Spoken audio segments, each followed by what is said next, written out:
Good morning. Good morning. There we go. How are you? I'm good. It's just, it's a Monday. It's the It is Monday. September. And it's September. It's halfway through September. Yeah, which blew my mind this morning. I'm like, no, that's info. Yep, it is absolutely halfway through September and then October. And insane. It went really fast. Yeah, really, really fast. I can't get over it. Yeah, the summer I felt really slow. And then all of a sudden it just hit fast forward. I feel like the energy is coming back. I don't know about you, but I just feel like my phone has not stopped ringing. Yeah, well, Everybody wants to. Everybody's definitely back in full swing. And I will say I actually slept like a full 8 hours last night. And so my energy came back today, which is good. I needed that. That's wonderful. It hasn't happened in weeks. I was like, I've been so tired. I just have not been able to sleep at night. So yeah, 8 hours last night. Woo! Good Monday today.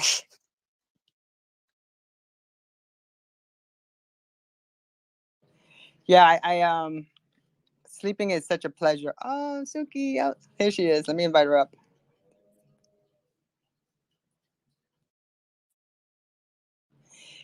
There's a story how we met actually. Suki, if you go to the bottom left corner, there's a microphone.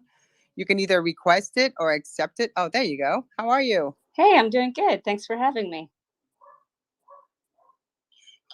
How's it going? Everything good with you? My God, I think the last time we met is when we first met in person. Yeah, it's been a lot of years. I was just thinking about that. I've had 2 kids since. I used to live in the Virgin Islands, in the U.S. Virgin Islands. Then I moved back to South Florida, and now I'm in Maryland. Oh, what part of Maryland are you in? I'm just outside of Baltimore in a place called Perry Hall. Nice. I used to spend a lot of time up in Cabin John, so I'm travel all around Maryland. I'm just getting used to the change of seasons. It's beautiful up there. Yeah, it's nice this time of year. So do you know if Terry's joining us at all this morning? Should we wait for her or should we jump into it? I think we should jump into it because I think according to her text message, it looks like she's had another call at 10 a.m. Okay, at 10. Okay. Perfect. Well, then I am going to jump right into it and let our listeners know who's joining us today because we have an amazing guest today. Today and Suki, if I get your last name wrong, please let me know. Is it Eleuterio? Oh, you got it. Yes. All right. So we have today Suki Eleuterio, and she is a creativity coach and spiritual mentor, acclaimed as an award-winning blogger and podcaster. She loves to help people express the beautiful, creative music that sits within the soul, and I love that.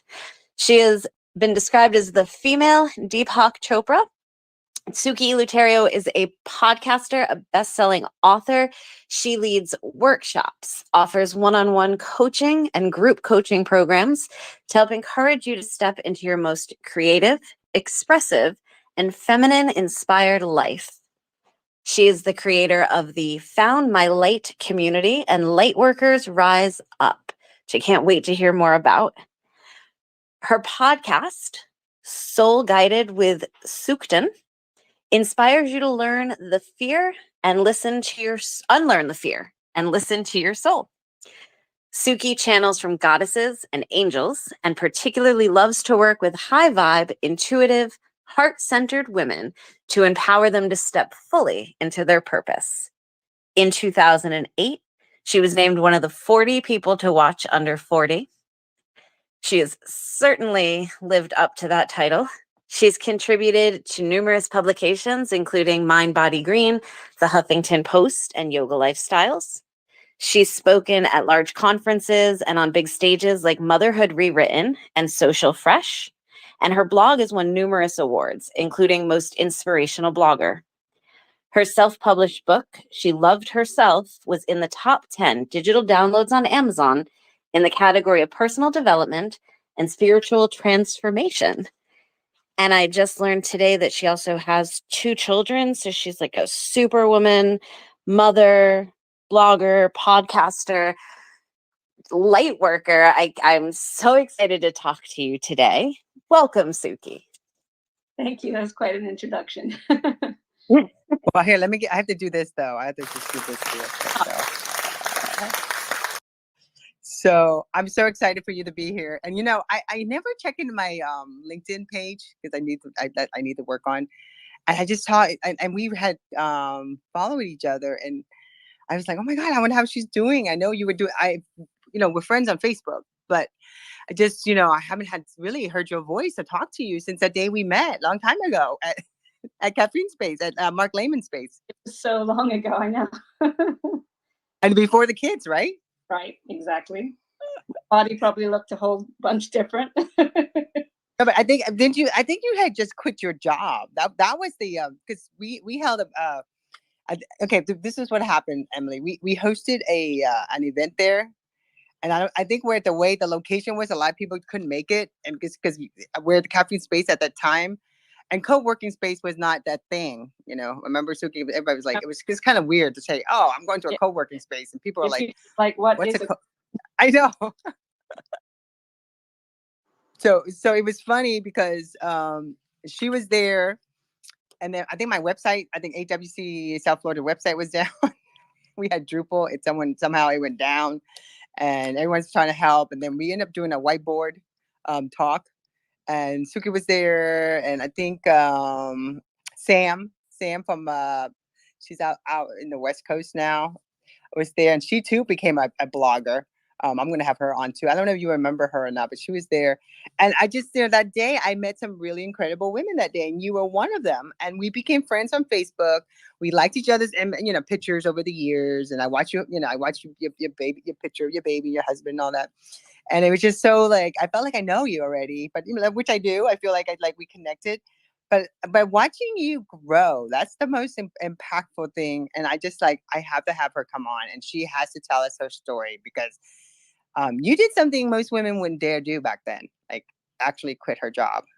Tell us about that, and what made you decide to get into blogging. I mean, back then, no one was thinking about, to say I'm a blogger was kind of, must have been, and I'm curious when you told your parents you were going to get into blogging. That's what I want to know about. It is kind of revolutionary, I guess, because it's it's taking the path unknown. But I believe that's every entrepreneur, right? You're going to take the path unknown. You're going to dive and jump and leap, and sometimes not be too sure if there's a safety net to catch you. And that's not to say that that's not a scary journey, right? It can be a very scary journey. And I think the biggest battle as an entrepreneur is just to keep checking in on your mind and your mindset, which is why I love it's like Empower Yourself Monday, because if you don't have the right mindset, there's only so far you can take yourself with your goals. So it's funny you bring up the quitting the job thing, because it seems every turn in my life, when there was a big change waiting for me on the other side, it came to a crossroads where I had to make, a decision. And sometimes I would just kind of speak to my higher power and ask the higher power to make the decision for me, because it's oh, I can't quit the job, but could you help me so that they lay me off next week because I can't do this job anymore. But for me, it's always been linked to my creative energy. And I started to realize that in a lot of these corporate 9-to-5 spaces that I was in, I was kind of being taken advantage of, where I was kind of giving so much of my own creative energy and juice and ideas, and they were kind of taking it at an hourly rate, where they were like, wow, this girl's an ideas girl, so we'll just keep, giving her this salary that's extremely low, even though she has a master's degree, and just keep sucking all this energy out of her. And eventually I would get to the point where it didn't matter how much they were paying me. I would be at the job just constantly thinking about how I could be doing my own thing. And so at every second that I had outside of the job, I was working on the blog, I was working on the podcast, I was working with clients. I remember very distinctly with my daughter, my firstborn, I would drive from Fort Lauderdale to Boca every day. and I would drop her off at daycare. And I would remember that on the way in there, I'd be recording the podcast on my phone while driving my daughter to school.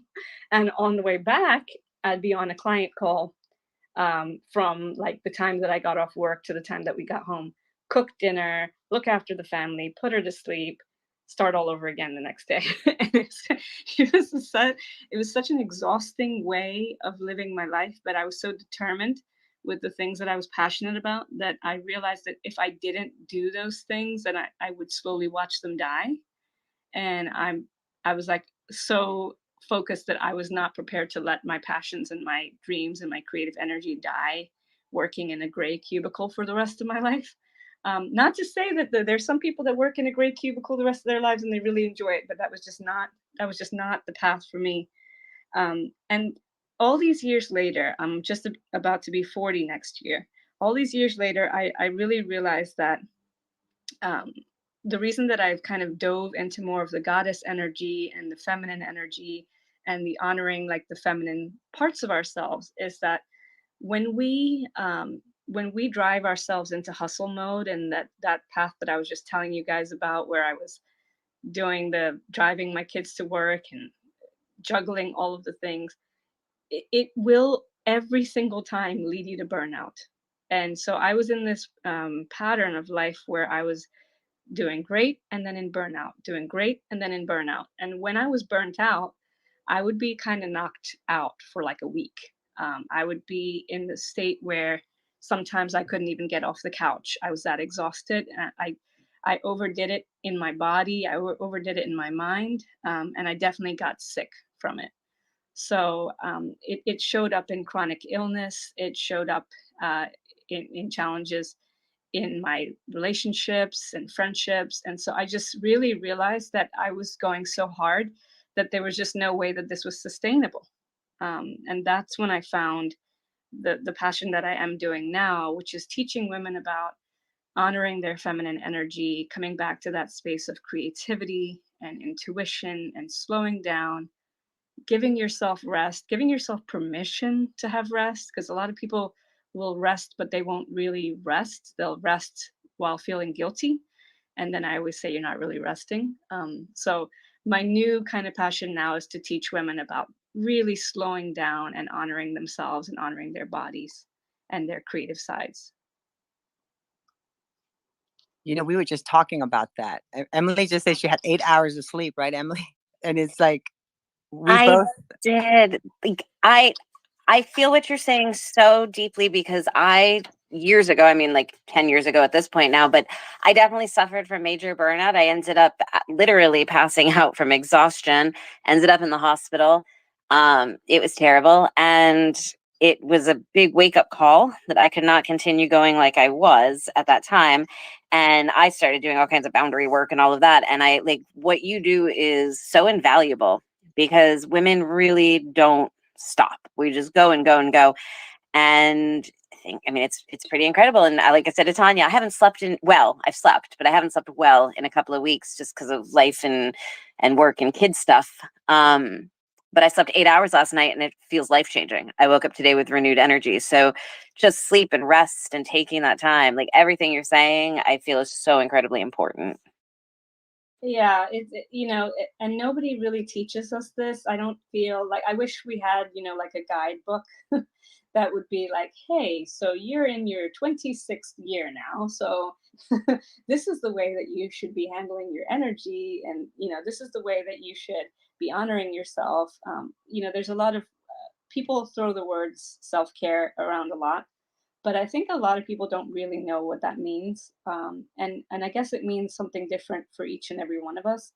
But self-care is just like the bare minimum of what you should be doing, because that's just like, okay, I'm caring for myself, right? But how can you take it to that next level where you're really honoring yourself? There's a difference between, like, I realized for me, some women get their nails done once a week, right?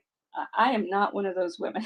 When I go and get my nails done, they look at me like, wow, when is the last time you got your nails done? Like, oh, but that's not really a priority for me. But I might take that money and spend it on something else that's like a daily or weekly thing as well. And we talk about self-care on a body level, looking after your physical body, but then you also have to look after your mind and your emotions, allow your emotions to flow. And then you also have to take care of yourself on a spiritual level. Like, how are you connecting?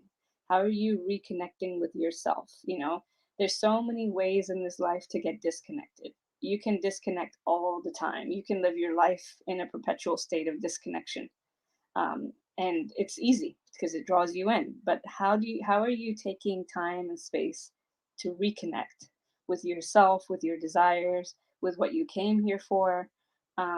For me, blogging was a huge healing experience. I think it was a chance for me to just speak on things that I had a platform to speak on things that I hadn't spoken on before, and it was great for it was great for the sense of like I didn't really care who was reading. I just wanted to write for the sake of writing, for the sake of healing. And then once I started recognizing that there was an audience, I did, kind of shift where I was going with the blog. But initially, it was kind of just really like my journal. It was like an online journal. And you went on to publish books. I mean, you didn't just became a blogger. You did the podcast, you did all kinds of stuff. Can we talk a little bit about that? Go down your timeline, because I love what you're saying, and it's so true. Women, we tend to say we took some time off, we took some me time, but we really don't, because we're still checking our phone, we're still on social media, we're still doing this. We never turn off. So I'd love to talk some more about your books, and also maybe to talk a little bit some tips of what we should be doing. Because again, this is recorded, and then after that we distribute it out. And I'm also going to be cutting up the little snippets, and everything you're saying it resonate with me. So I'm like, I'm sitting here like I got my headliner app on, so I'm recording it, so I'm gonna cut up the snippets. But yeah, why don't you tell us a bit about getting into podcasting, writing your first book? Yes. So the blog started taking off a little bit as I started to focus on my audience. So one of the things, and this is a little tip here about blogging. Sometimes when we start off as bloggers, we will write about anything, right? And that's how I started. I started like I always call it like the kitchen sink. I wrote about just about everything. I wrote about fashion. I wrote about inspiration. I wrote about just anything that was popping into my mind at any given time. But then I started to get curious, and I ended up going to a couple of blogging conferences and learning from some of the experts. I said, sometimes like you can do something, but why don't you do it well? Why don't you do it to the best of your ability? So I said, I want to be like the best blogger I can be. So I learned from some experts, and they said one of the things that you can do is you can take a look at your analytics and see who's actually reading your blog. Like, which are your most popular blog posts? What is the best time or day of the week to post the blog? And so I started to recognize which blogs were doing the best. And based on that, I said, okay, so let me write more stuff like this, because this is clearly what my audience wants. My daughter's here with me now, of course. My littlest daughter, my 2-year-old, is here now with me.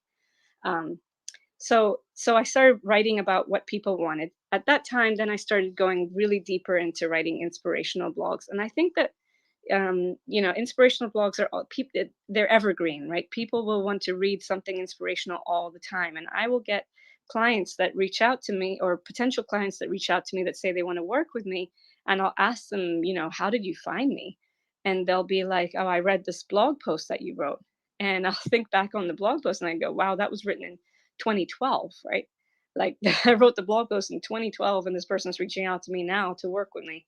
And that's like the power of writing evergreen content, is that when you write something that doesn't have an expiration date, it lives on the internet for the rest of time, right? It's always going to be there.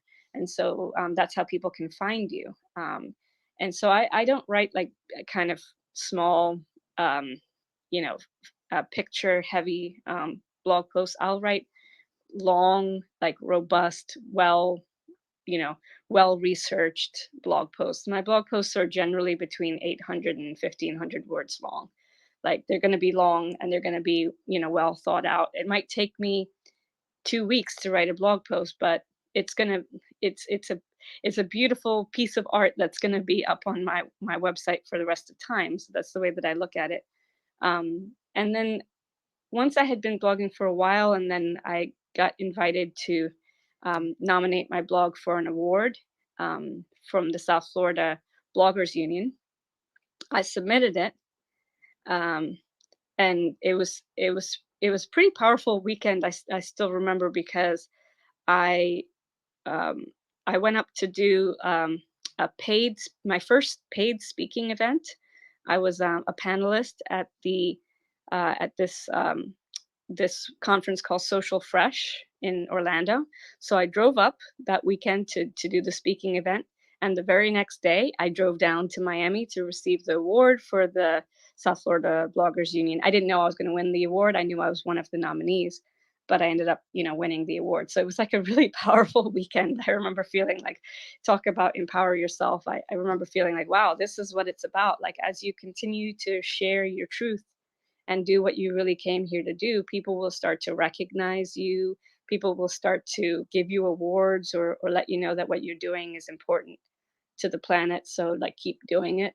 Even if sometimes, at the beginning, I didn't monetize my blog. And to this day, I don't really, I don't like to do like sponsored posts or have ads on my blog, because I think it just takes away from the content.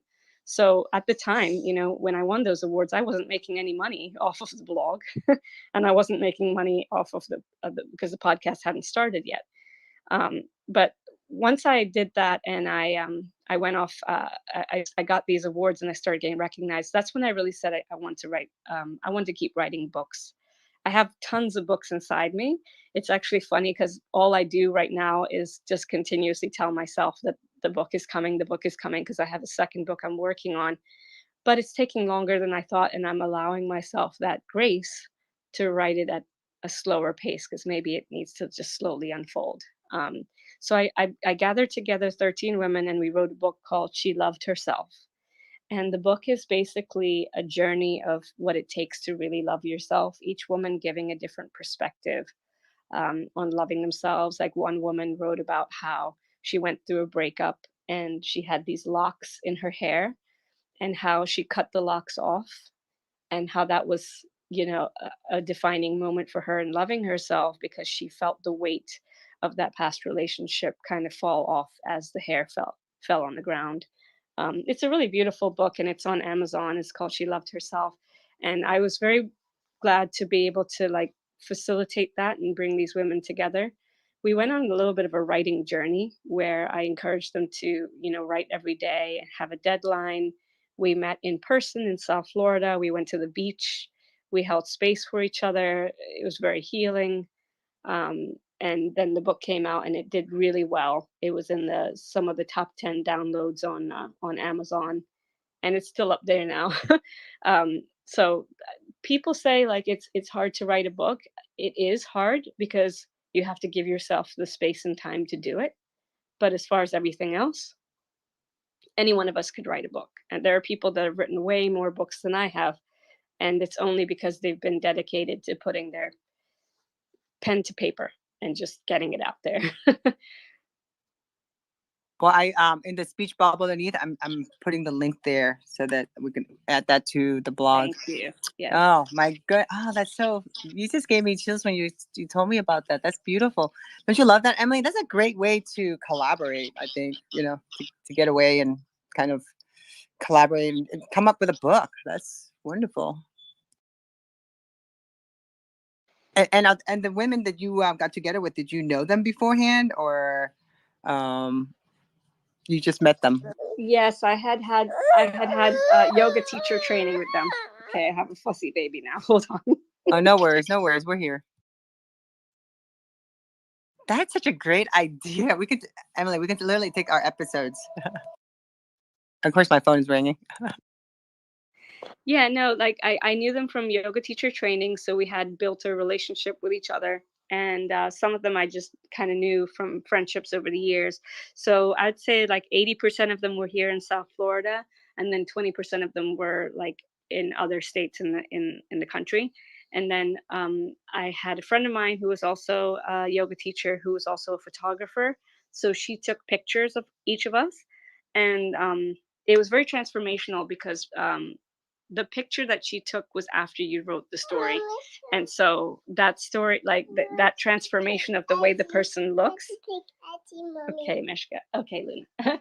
Because the way the person looks after they write the story, that was like transformational to them, and then they take like an empowering picture.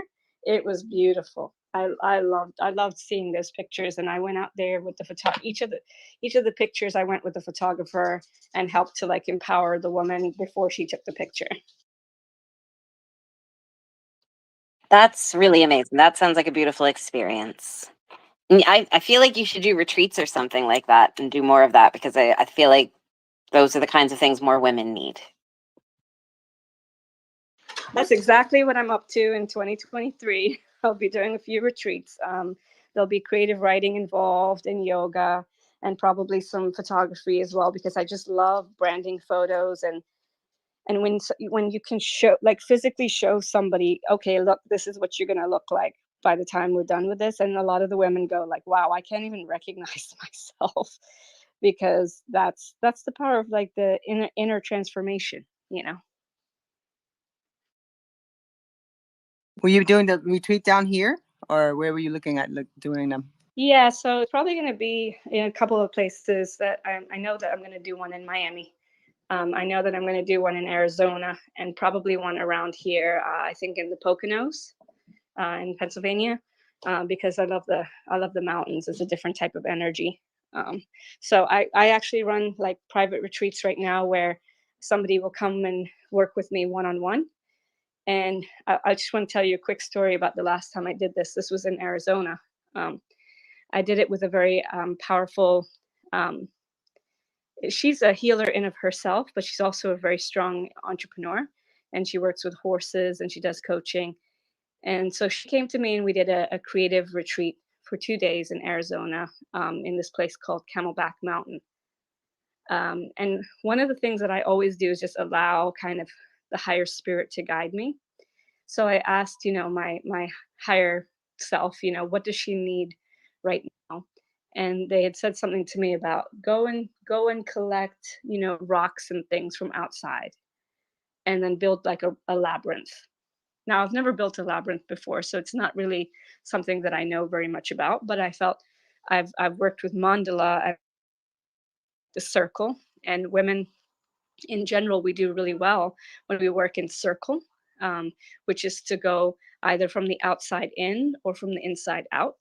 Um, so I asked her to go on a walk with me to collect these like rocks and things from the earth, and I felt it was a beautiful way to kind of honor the earth and the ancestry of that space in Arizona. And so it was June, uh, in Arizona. It's incredibly hot. And she goes, why don't we just, hike up the mountain a little bit? And anybody that knows me, I'm not a very like active, outdoorsy kind of person. So I was like, oh, yeah, sure. Let's hike up the mountain in 102 degrees in Arizona. Sure. So, I'm climbing up this mountain with her. And I realized that this was exactly what we needed to do. Like, she listened to her intuition and I listened to mine. She needed the challenge of being on the mountain in order to face some of the things from her life, in order to kind of like let go of being in her mind and just physically get into her body. So we're collecting these rocks and things, and we're going up this mountain, and it's so hot. I feel like I'm going to die. But I'm like, okay, just continue for the client. Like, let's do this. By the time we got up to there was like a little landing space in the mountain. Um, I asked her to say something empowering, to kind of like yell or shout or, express when we got to the top. And she couldn't do it. And so she said she didn't want to. And so I didn't push her. But I felt like it was a moment. Instead, we took all those rocks and we came back to the hotel room, and I invited her to step into the labyrinth. And I said, we're going to create this space where we're going to create a labyrinth. And each of these rocks or things that you've collected from the earth right now, each one of these represents your family members. And I'd like to specifically focus on your female family members, but if there's some male family members that you feel you would like to include in this, let's put them down. So she starts putting each of them down, telling me a story about each one of her family members, and basically showing me what has molded her into the person that she is today. We went from her great grandmothers all the way down to her, some of her aunts and uncles, to her mother and father. And finally, we got down to the final piece. And I said, well, this one is you. And I said, where would you like to put you? Because we've done a little labyrinth, they've gone all around. Where would you like to place yourself? And she said, Suki, I'm in two minds. I said, what are the two minds? She said, well, I can either put it at the bottom to show how I've supported all of these people in my life, or I can put it at the top to show how each of these people have made me the person that I am today and have supported me. So we sat there and we kind of sat in silence, and then she took the rock and she put it at the top. And it was like a really powerful moment where she kind of saw herself, not just as a leader, because she's been a leader and an entrepreneur and a really, powerful woman for many years, but she saw herself as supported. She saw herself as like, wow, this is the lineage. These are the people that have stood before me that have made me who I am today. It was just such a powerful moment, and that it was those kinds of things that make me realize that that's why I love doing what I do, because we didn't have to say anything, and there, tears had been flowing the whole time, but it was like the way that the rock fell down and she put it down there was a solidifying, moment for her and for me. That was beautiful. That was like, wow. Yeah, that's beautiful. You gave me chills, actually. That's so this is the how when you do a retreat, more than one person, do you work all together as a collective, or do you work with one person at a time? Yeah, so it's different energies depending on, when I've done retreats with a group. I still try and take some one-on-one time with people, so that's why I don't like to have groups that are too big. I still like to have additional some one-on-one time with people. But when I do these, I call them the VIP days. When I do the VIP days, which is basically, 1 to 2 days with me, um, it's literally one to like we will spend all the time together, and we will work through things on a really cosmic level. And I believe that sometimes when you allow yourself that space of the 2 days, um, so much more can come out of it than I think you can ever get out of like a group retreat, or ever get out of just a couple of hours with somebody. Because I really realized, at first I was doing these retreats, I was doing just one day, so it would be 6 to 7 hours, and it would just be one day. But when I shifted it into 2 days, I realized how much more came out on the second day, because most of the time as human beings we have guards up. And so if I have to work through somebody's guards, and I always say, like, some people have walls, some people have like guard dogs, some people have like knights in shining armor, so you're gonna have to like move through all of those before you get to like the essence of the heart. So if the full first day is just about that person getting comfortable with me, then I'm fine with that. And I'm a very open-hearted person. So for me, it doesn't take people too long to feel, kind of comfortable with me. And when we do these 2-day retreats, I usually will have some calls building up to this. So we're talking a few times before we meet in person. But if I don't allow the space for that second day, we won't get to like the real work we have to do. Because the first day is a lot of airs and graces, and people will show up, and they it's so funny because people will show up. I've done like 5 of them now, and they'll come to me at the very beginning telling me how great they are, how their life is perfect. They really don't need anything to change. Like, it's all good. I'm healed. I definitely don't need to forgive anyone. And whenever somebody tells me, Suki, I definitely don't need to forgive anyone, that's always like a red flag of like, oh, there's a lot of forgiveness work we have to do. Okay. So don't tell your coach that you don't need to forgive anyone, because usually that'll be a sign that it's time to forgive someone. And then by the second day, they've let go of all that. So there's all these masks and hats and roles that we put on. And if I have to go through all those first, then I will. But I really want to do the work that we're supposed to do on the second day.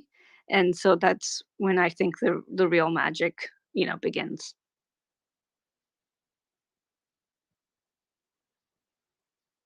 I see. I'm on your website. I see you have I want to get this. The soul guided desire map, connect you with your highest Yes. vision and soul purpose. Tell us about that.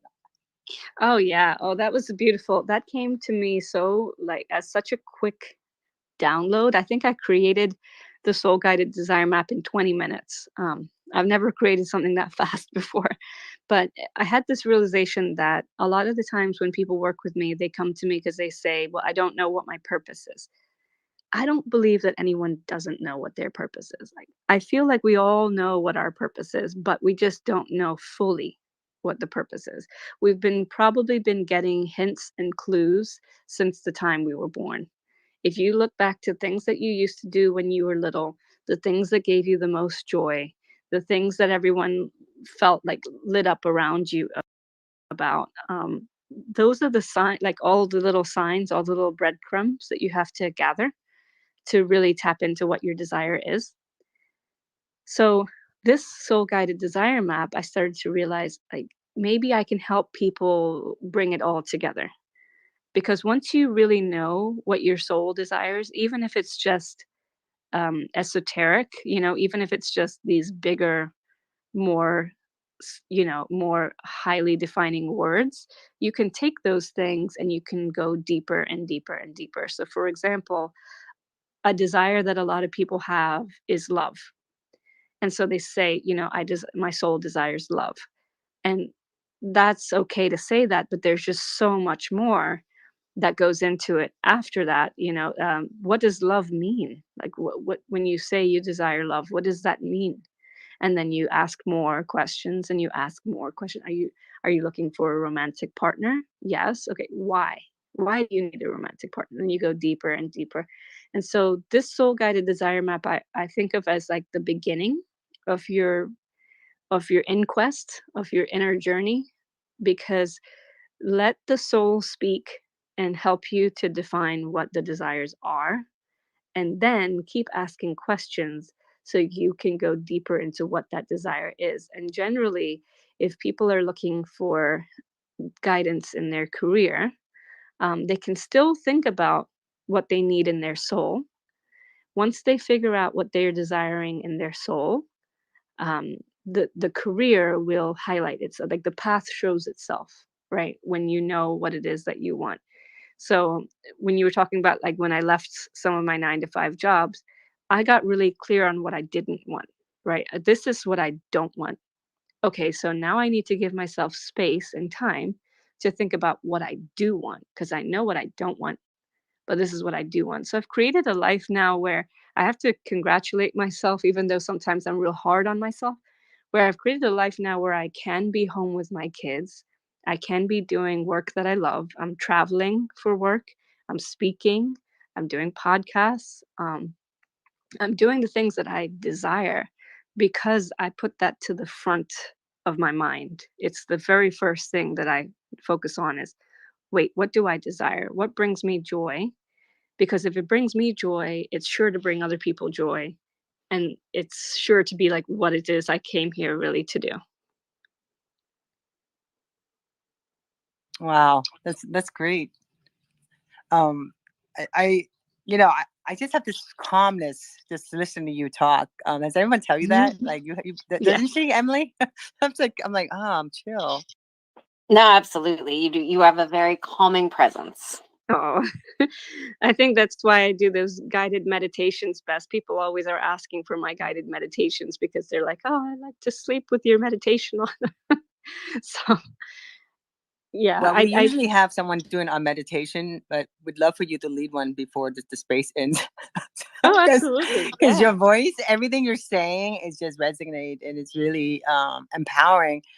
And just, hearing your energy and how it's just so balanced. It's really nice. I do work on it a lot, though. It's not something like, I think we all have to kind of work on the balance thing because, like I said, I spent a lot of time in my hustle mode for many years. I got myself quite sick before I got to the space of finding the balance. And I was going to say that the podcast was another level of that because when I started the blog, that was one level of expression. And then when I started the podcast, that was another level of expression. And this is why I help people with expression because a lot of people think that expression must come easy to me or, oh, you're so well spoken or you do this podcast and blog and meditations. It must be so easy for you. And the truth is that it really wasn't.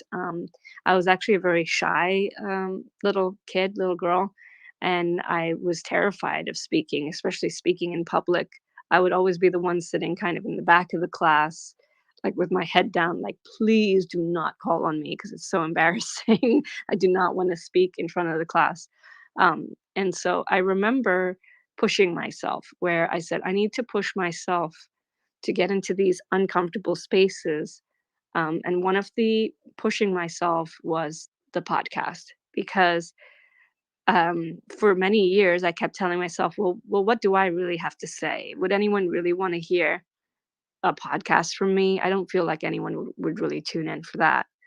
Um, and then I remember being pregnant with my second daughter, Luna, and something just kind of shifted in me where I said, why do I always care about what other people think? Why don't I just start a podcast for me? That's the best thing that you can do with something creative like this is just to take out the expectation altogether and just do it for the joy. Just do it for the reason that you really want to do it. Um, so I started the podcast without any expectation, without thinking about who the audience was, without strategy or planning, without even a podcast mic. In fact, I didn't buy a podcast mic until 3 months ago, and I've had a podcast for 2.5 years.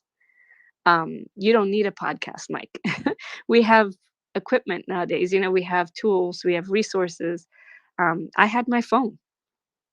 And so I dedicated my time where I said, every day when I'm dropping my daughter to school, it's kind of similar to what I was doing before. I'm just going to record this podcast. It's going to be 8 minutes long because that's how long my trip was from the time that I would get in the car to the time that I would pick her up.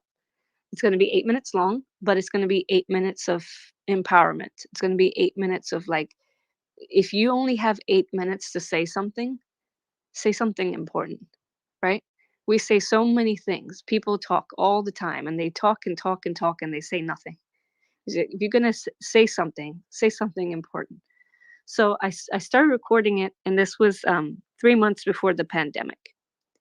And I remember saying, I need to put a new podcast episode out at least once a month. So when the pandemic hit, it was like such grace. It was so beautiful to have this space to keep talking to people. And at the same time, I kind of got involved a few months later in Clubhouse. And Clubhouse was so transformational in my life because it gave me a space to speak in a way that I had never used my voice before and talk to people that were like minded with me and connect in a place and time in existence when we were really disconnected, when we were stuck at home. I was stuck at home with two children, and I just had gotten laid off my job again because every time I go back to the corporate world, I either get laid off or I walk away because it's just not, when things are not right, they're just not right. And so I'd gotten laid off from home with these two kids, but I have this space to talk on the podcast. I have the space to talk with other people on Clubhouse. And it was a really healing time for me where I got to realize the power of the voice. So, because of Clubhouse, solely because of Clubhouse, I sold out my signature program that I was launching at the time. And I was able to I was able to get my first high paying client, a very high paying client that I'd never gotten before. And it was all because of Clubhouse. I literally would speak on there once a day. Then I would get a bunch of messages from people. Then I would convert those messages into clients. And that was like the beginning of me really seeing the power of entrepreneurship and the power of the voice and expression and communication. And it helped me to shift my entire business model into helping people with expressing themselves. I think that's why we love social audio too. I think Clubhouse, Clubhouse actually, I think a lot of people on Facebook is on Clubhouse too. Also, Yes. yeah, I myself personally got in. I was on Clubhouse, but I didn't. I don't know. I didn't. I was in Club. I think I was in Clubhouse too early because I was like one of the early people. And there was Yeah. like there was just certain groups. It was just, it wasn't. You know, I don't think I didn't have that much connection. And plus, I was already on Twitter. So when Twitter Spaces started, they rolled it out to only a small amount of people. And so I applied for it and they gave it to me. And it just, from then we've just been building it. I used the social audio aspect of it just to like, besides making content, I just feel like the social audio is now like the newest way to make content. People are now so busy. Podcasts, I can't believe podcast is a thing now. Like, because for myself, I've been through streaming since 2010, and Maria de Los Angeles and I, we started this, our social chats local, and we would talk about it recently. And she's like, yeah, it kind of like came back in full circle, because back when we were doing it, people thought it was kind of weird. And now it's like everyone is doing a podcast, but yet, there's so many to pick from, but then you find the ones you want to listen to and you just are addicted to it. Like I listen to specific certain podcasters. Like I just, whatever they put out, I just listen to it while I'm working, while I'm doing things. So I can see it. I can see your podcast because of your voice, your empowerment. It makes the day goes by very smoothly. I mean, like, you are what you surround yourself with. If you surround yourself with listening to someone that gives you energy but also balance and calm, that's great that you're doing that. And actually, I in the speech bubble underneath, I shared your Apple podcast Thank you. link. Yes. So if anybody wants to take a listen to it, they're welcome to. It's about 10:47. We had someone here that wanted to ask you a question, but I told him that I would give him the mic, but he'll be back. If he doesn't, he can re-listen to the space. And so tell us, what's the first thing a woman should do if she feels she's a little bit overwhelmed? Yeah, so overwhelm is a sign that something is not going according to plan or not going right. So the first thing is to kind of look at where you're putting all of your energy. And if most of your energy is going towards something that you don't even like, which is kind of what was going on with me with my job, you need to reassess. And I love to give yourself grace, right? Give yourself grace to reassess. You can always change path. You can always change direction. And overwhelm means that you're trying to do too many things for too many people. Most of the time, as women, we wear so many hats, right? I'm a mom. I'm a wife. I'm a this. I'm a that. But once you take all those hats off, like, who are you really? What do you really want? What do you really desire? You can take something like the Soul Guided Desire Map, and you can go deeper, and you can say, you know, what when it comes down to the essence of it, what do I really want? What do I really desire? And then make yourself a list, right? These are the things that are in alignment with my desires, and these are the things that are really not in alignment. And then start to address the things that are not in alignment. I always think that overwork is also incredibly generational. You have been taught to overwork by your mom, by your dad, your grandma, your grandpa. Like, people have taught you to overwork, and people have taught you that good things only come from hard work. I rejected that a long time ago. I I do not believe that money or happiness or success comes from hard work. So as soon as I rejected that in my mind, I started to say it comes from joy work. So how can I find more joyful work? How can I do things that are more in connection to the joy that I feel? And So finding that list of alignment and not alignment, your soul desires, what do you really want, and then start to change things up in your life. And don't be afraid to cut things off or let things die. Sometimes things have to die. That's the only way that new things can come through. And it's very fearful. It's very fear inducing when you realize, wow, I have to let some things go, and maybe I have to let some people go. I had a real realization of all the people I had to let go. There was a lot of toxic people around me. There were people that were not, lifting me higher. And so I had to walk away from them. When I walked away from them, the lightness that I felt, like how much lighter I was in my body and in my mind and in my soul, is exactly what I needed. So don't be afraid to walk away from people, situations, things that no longer serve you, jobs that no longer serve you, bosses that no longer serve you. Notice places that you end up being a victim, um, and say, I am not a victim. I am powerful. So if I'm powerful and I'm the warrior and I'm in charge of my life and my trajectory, then who do I need to let go of? What do I need to let go of to make that possible? And the third thing I was going to say is tune into what it is you really want to do in this life. If there's something that's been always at the back of your mind, I don't know how many people tell me all the time, Suki, I want to write a book. Suki, I want to create a podcast. Suki, I want to release a song. Just do it. Just do it. The only thing that is holding you back is yourself. I can guarantee it's you who's holding you back. So if you want to do it, just do it.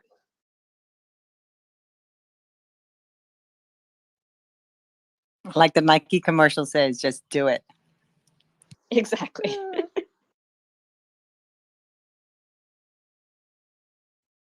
Yeah, it's true. I think what's the worst thing that could happen if you? It's like I always tell myself that, like, if I'm gonna do something, I'm gonna go do it, because at the end of the day, what's the worst thing that could happen? And and then sometimes I would have what I call that subconscious level of like procrastination, and I know I'm procrastinating, but then I'm like, I'm okay with it, because I'm like giving myself. Have you ever done that? Giving yourself like the reason why you procrastinate, like you have your own internal conversation, the reason why you're procrastinating, because you need to do this and this, but really, you have to do this. Have you experienced that yourself? Oh, I do it all the time. I do. I'm constantly procrastinating. I've been procrastinating with this second book for a long time. What happens is I'll get on it, and then I'll get off of it, and then I'll get on it and whenever I'm off of it, it's because I'm telling myself things. It's an internal dialogue that I have to that I have to go through. Oh, the book's not good enough. Oh, nobody wants to read it. Oh, nobody cares what you're saying. Okay, get out of the ego, Suki, come back to the soul, just keep writing the book. And, I have to remind myself that sometimes people have taken, decades to write a book, but that book goes on to be a bestseller. It's fine. It doesn't matter how long it takes. I'm not going to give myself a deadline anymore. I just keep writing the book. I just keep coming back to writing the book. And that's another thing about giving yourself grace, is that, it might not necessarily go on your timeline, the timeline you think. I remember in college, I had a friend who'd say, oh, I'm going to be married by 26. By 27, I'm going to have my first child. By 28, I'm going to have my next child. And I remember telling her, life doesn't really work like that. We have these timelines, and then we have to let go of them, because and she was the one of all of us who ended up not getting married, not having kids. So it's just funny, because it was like the complete opposite of what she had said, but that's life. That's how it works. It doesn't always work according to plan. I love that. That's so true. I think I don't know. I'll be 55 at the end of this month, so for me, it's kind of like I stopped giving myself like deadlines, because I will get to it. I tell myself I'm gonna do this, do this, and you know what? Sometimes it might take me years, but eventually I will get it done. Yeah, and the other thing I was going to say, that a lot of the times the podcasts, right? We listen to a lot of podcasts, or people come out with a lot of podcasts. And I was reading a study that said that basically most podcasts don't last a year. And that's all because, like, that second year is kind of like what they say with marriage, with the 7-year itch, right? That second year is challenging. because then you have to ask yourself, well, why am I doing this? And what's the purpose of this? And am I enjoying it? And so a lot of people go into it thinking that that's what they want to do, but maybe they didn't really want to podcast, or maybe they weren't really sure with the trajectory of what they were doing with it. So as far as like the do it, I have to add a part, like a second part to that. Do it and then keep doing it. Right? Because like that's the, like when people, start and go to the gym on January 1st and they say, oh, I'm going to work out this year, this is my New Year's resolution, and I'm going to look so great for summertime. But come like April 1st, they're not going to the gym anymore. So do it, but then keep doing it. And that's how you get to where you want. And as an entrepreneur, you always have to check in with yourself time and time and time again. Why am I doing this? And if you need to sign, it's almost like marrying yourself. If you need to marry yourself and come to like an agreement again next year, okay, my agreement again with myself this year is that I'm going to continue to do it. And this time I'm going to do it with this, and you get to evolve and change and see where that takes you. But commitment is an very empowering thing, important to the life of an entrepreneur. Commitment. Yes, thank you so much for that. I've been doing women in communication AWCSF since 2008, and I've been doing, I don't know if I didn't have AWCSF, in any part of my life. I don't know what I would do. And social chats, I've been streaming since February 2010. We've changed our format a couple times, different things, but I don't think I never would. And the thing is, I never thought that as a child or as in my 20s, 30s, that I would be doing this kind of stuff, doing communication. So you're right. Commitment is the key, and just keep doing it, because subconsciously, if you do it, it becomes a subconscious level of thinking. You don't even think about it. You just get up, you know what you have to do, you get things done without feeling overwhelmed about it. And that's where I look forward to the Monday morning Empower Yourself Monday on Twitter Spaces. Oh, and this has been beautiful. I will definitely have to tune in when you do it again next week. Do you do it every week? Yeah, we do one every Monday. You're on our episode 32. We promote it on a lot. We run ads on YouTube and different things, and then we embed it. And then when I get that, I cut up little snippets and just kind of, just drip out the info, just a little snippet here and there. And as time goes by, so I'm looking forward to see what the collection would be like at the end of the year. Maybe we can make like an audiobook out of it, because you just inspired so many me. things you can do. Yeah, so many things you can do with this. And it's true, you've committed and you've just kept going. And that's really what makes the energy flow and makes it empowering for others too. So appreciate you guys for doing what you're doing too. Thank you. So before we let you go, can you lead us a closing and a meditation? Emily, did you want to have any? I took over the microphone over here. Did you want to have any final thoughts? No, I mean, just thank you so much to Suki. This was seriously a very empowering morning, and loved everything you said. So I'm excited to go back into the playback and listen to that again. So thank you. And hopefully, I'm definitely going to be following you and hearing more. Thank you. Yes, I'll absolutely love to do a meditation for you right now. I'd like to do like a very grounding meditation to come back to our inner desires. So why don't we start by, just taking a deep breath.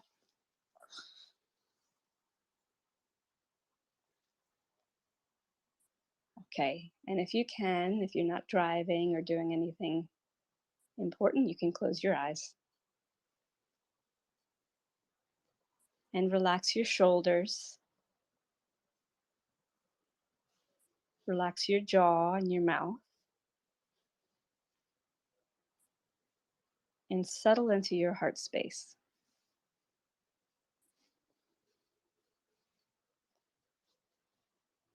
Imagine the energy coming from the top of your head, down through your face, down through your neck and throat, and back down to your heart.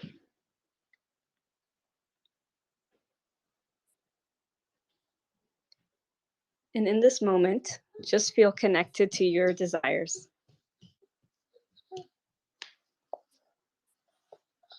asking yourself, getting curious with what is my desire?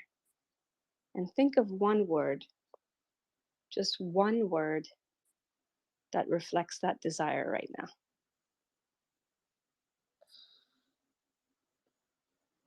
Settle into the space of inner peace and joy, abundance, and happiness to start your day from a space of peace, empowerment, and tranquility. You're going to take another deep breath. Exhale out your mouth. One more time, inhaling, exhaling, and repeat after me. I am exactly where I need to be. I am exactly where I need to be. I am exactly where I need to be. Aho, so it is. And we open our eyes with a smile on our face. Get ready for a beautiful day. And that is it. Gosh, thank you so much. I literally saw green. I went from, I closed my eyes. That's the heart chakra. Yes, that is the heart chakra. You got it. Oh, I didn't know. I just like, I all of a sudden just saw green. It went just green on me. That's it. That's the heart chakra. So you tuned right in. Perfect. Oh, thank you so much. I'm gonna email you, and we're gonna talk. I have an idea. I want to just pitch it to you. Oh, absolutely. Yeah, I have a location that I'd love for you to check out. So everybody have a great day. Thank you so much for joining us today. And again, it is on our website, today's episode, and it's been in a blog. It's AWC South Florida, it's spelled out.org. And if you know of anyone that you would like to share their story or have them come on, please do reach out to us. Our email, and check our profile. You can go to our website and DM us, and we'll take a look at it, and we can go from there. And again, Suki, thank you so much for being here, and I so appreciate you. And Emily, have an awesome Monday.